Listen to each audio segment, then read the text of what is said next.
Welcome back. In a moment, we'll learn more about Bitcoin and blockchain. But first, here are some other stories to keep an eye on. United Airlines will offer as much as $10,000 to passengers who voluntarily give up their seats on overbooked flights. The policy change follows an inquiry into an incident in which a passenger was dragged screaming from a fully booked flight in the US.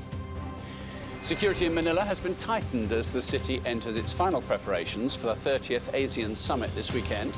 Foreign ministers from the 10 Southeast Asian nations who make up the bloc are expected to discuss tensions in the South China Sea, North Korea's nuclear program, as well as trade and economic partnerships. And the campaign team of centrist French election candidate Emmanuel Macron have confirmed that they have been the target of sophisticated phishing attempts. Campaign officials say hackers tried to trick them into handing over their email credentials. Well, more now on Bitcoin and the blockchain computer science that drives it. Here's how the financial services company Ernst & Young explains how it works. Blockchain is an innovative digital technology that has the potential to transform corporate reporting and the role of the finance function. A blockchain is essentially a type of database known as a distributed ledger that is decentralized. That is, there is no central administrator. Whenever a user records a transaction on the database, it is time-stamped and recorded on a block. Each data block in the ledger is linked to the previous one by a cryptographic algorithm called a hash, and the linked blocks form a chain, hence the name blockchain. Each user holds a copy of the distributed ledger on their own computer, and the data is replicated and synchronized across all copies of the ledger in real time. Because the ledger is both shared and encrypted, an attacker wanting to alter the data in it would have to simultaneously hack each node of the network and overcome the encryption. Even if they succeeded, users would be able to see that data had been tampered with. This high level of security is one of the main attractions of blockchain. Well, joining me now is Michael Parsons, a cryptocurrency expert and blockchain advisor. Michael, why do you think the blockchain will survive, whatever happens to Bitcoin?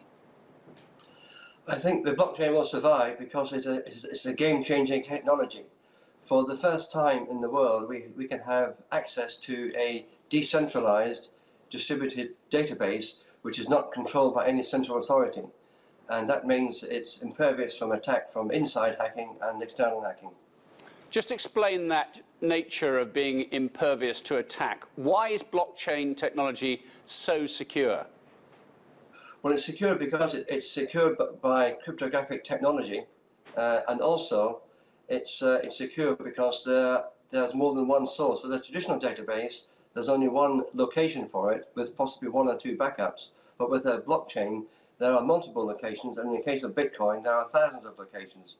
So unless you were able to know where those locations were, you wouldn't be able to attack all of them at once. Just let me understand this business about multiple copies around the world. If I'm a business, as you suggest, I've got my main computer, I'm sure I take backups, and these days I've probably got a backup computer system in the cloud or with a cloud service somewhere, which might be anywhere in the world. But if I use blockchain for my ledger, do I know where the individual copies are? In the case of Bitcoin, you don't know where the copies are. You know where some of them are, but you don't know where they are. With what they call a private blockchain or a permission blockchain, the central authority or the person will know where those copies are. Michael Parsons, thank you very much indeed for your time. Thank you. Well, to discuss that further, I'm joined by Ryan Abbott, a professor from the University of Surrey, whose research and work specialises in emerging technologies. Ryan, thanks for being with us. Nope. So let's just emphasise this hyper-security. The enthusiasts behind blockchain say it is secure as nothing we've had before. Is that true? It certainly has been so far. Bitcoin itself hasn't been hacked by anyone, and the electronic ledgers are maintained on millions of computers. And so right now the technologists seem pretty united in considering this an extremely secure technology, safer really than ledgers maintained even by very trusted financial institutions where there's perhaps only one copy. Okay, so we now move beyond the currency itself to the idea that I'm a big business, you're a big business, and somehow our ledger of activity, our value exchange is going to be done through this blockchain technology. What's your understanding of how that works? Well, essentially, blockchain technology is a record-keeping system, right? And so, you know, a long time ago, it used to be we each had a ledger where we would keep track of each other's debts and liabilities, agreements we've made to one another in contracts. And now with this technology, we can move into having many, many, many third parties keep track of this also. So it provides accountability, accuracy, predictability in a way that we didn't have before. And, you know, before, if we wanted that, we maybe had to use a trusted third party like a bank, or, you know, on a larger scale, use central banks. And now we're potentially removing the need for those parties. We can create maybe contracts that are self-executing, where the public sort of blockchain community makes the contract self-executing, right? And so it potentially can change the way we do business. Does this mean that, say, a company normally has a relationship with its bank, it may have subsidiaries, it may have whatever, but it'll have a law firm as well to tie up all this stuff, and it's got an accountancy firm involved.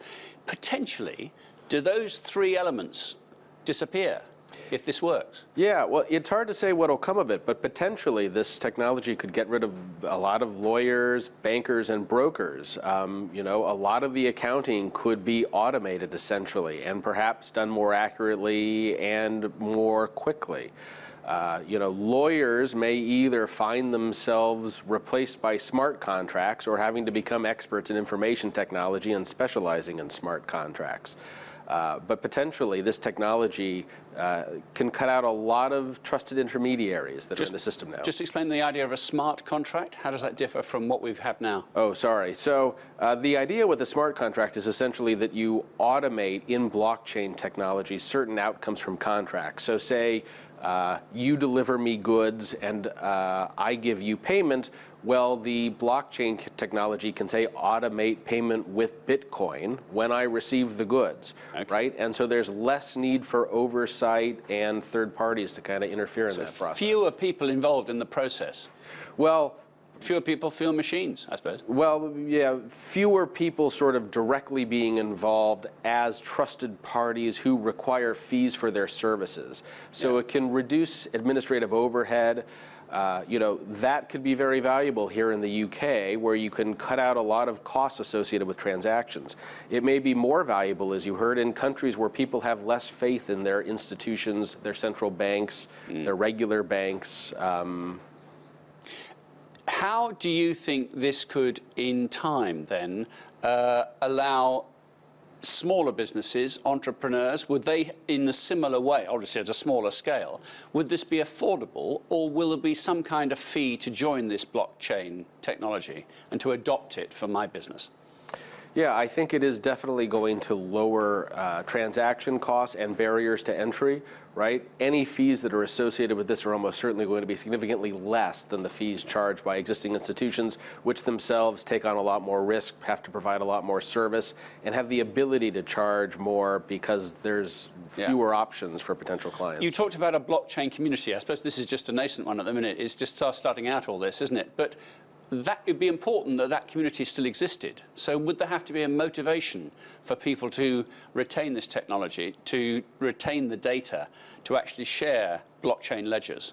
Well, absolutely. I mean, it only survives that way, right? And right now, the primary incentive in doing it is the people who maintain nodes, which are their own sort of software or hardware systems designed to maintain these ledgers, generate value by either mining Bitcoins, for example, or by charging some transaction costs for maintaining ledgers and transactions, but it's a very small amount of money, right? Particularly compared to traditional banking institutions. And this could ripple on around the world, because as we mentioned in the film, you know, even places where you might think the economy isn't that sophisticated, or there isn't a high street bank and a fleet of lawyers to do deals, you could still get a deal done, and the value would be absolutely certified by this electronic transaction. Indeed. I mean, I think that is perhaps its greater application, where people as we heard in the video, half of the people in the world almost don't have bank accounts, right? They don't have a bank that they can go to oversee a large transaction like this.